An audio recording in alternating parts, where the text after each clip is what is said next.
Today, we're going to be looking at some new minimalist travel and adventure gear from PolarPro. What is it? You're about to find out, and roll that intro.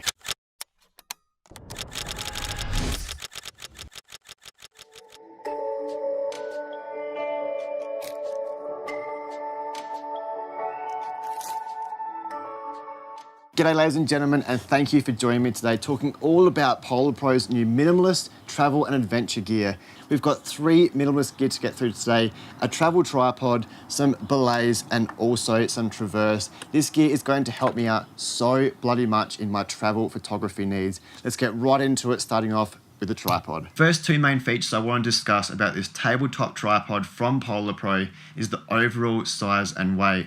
With the legs fully compressed down, it's 280mm high by 80mm by 80mm, a very small outfit, but not only is it small, it's extremely lightweight at 17 ounces or 482 grams, which is bloody impressive for a small unit holding a low capacity of 25 pounds or 11.33 kilos.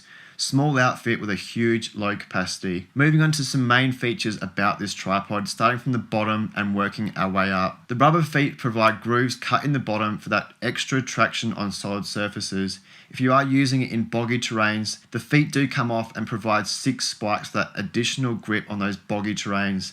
Personally, I won't be using it for this aspect, but a nice additional feature. Talking about vlogging, on one of the legs it does have a rubber grip, which doesn't move up or down or around the tripod leg.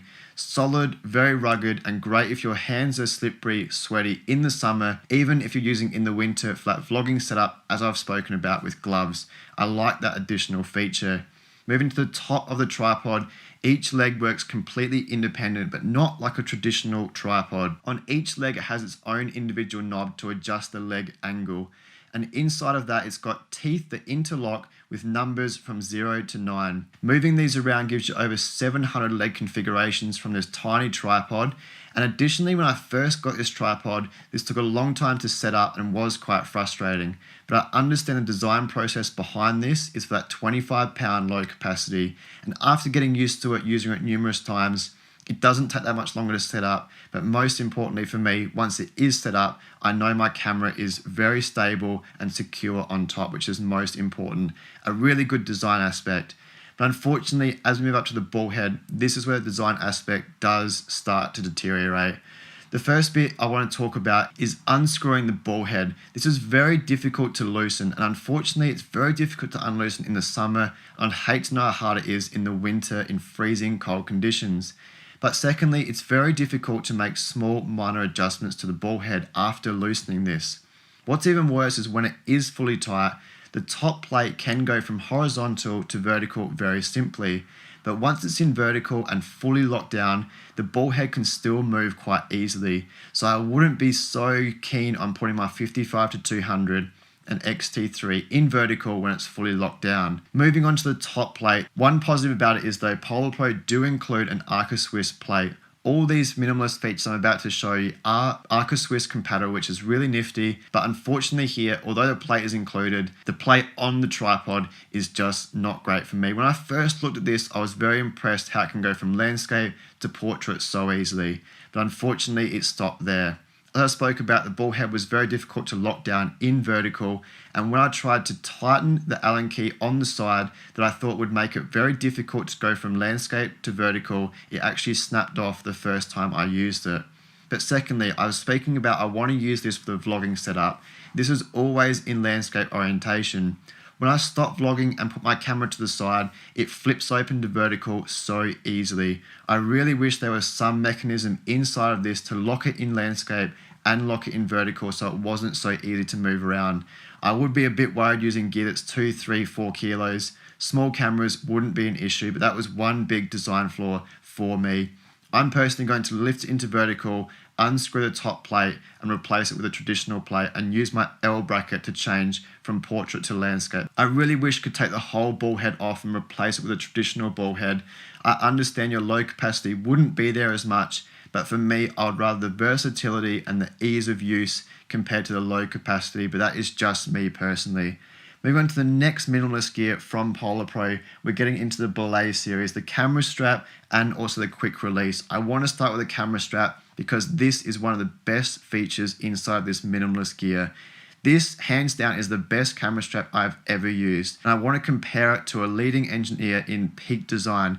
For me, this camera strap is some reason so easy to make larger and smaller. Minimum is 32 inches, maximum is 54 inches. So there's so much movement to fit any size around.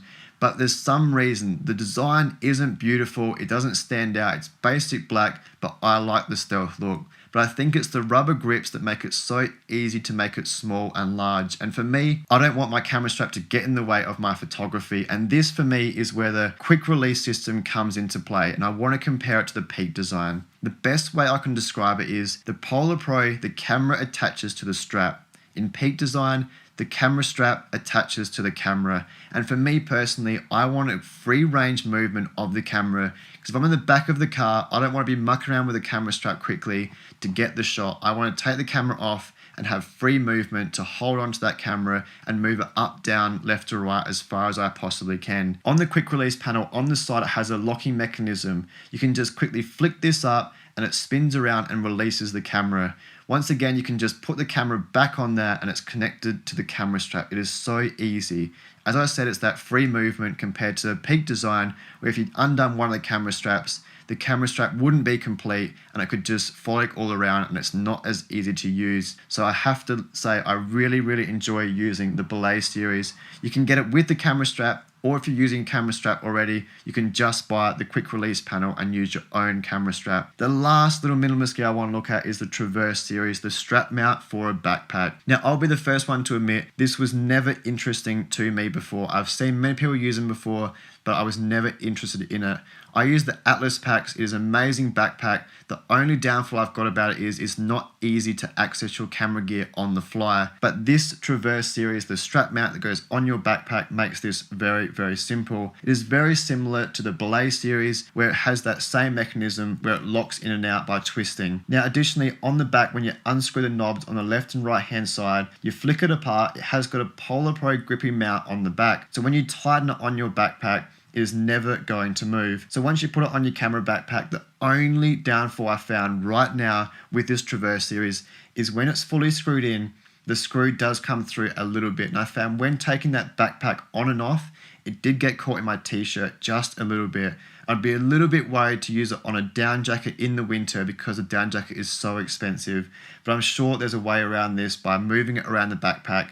It's so easy, and I have to say I was really worried that I would feel very front heavy with the camera on the backpack, compatible with the Traverse series, but I have to say with the XH1 and 16 to 80mm, around 2 kilos, it doesn't feel front heavy. It's great in the mountains when you need 2 hands or you're traveling and you want to quickly access your camera gear. That is why the Belay and Traverse setup is fantastic for my travel and adventure photography needs, and you're going to witness this so much on this channel coming up. It is absolutely bloody fantastic.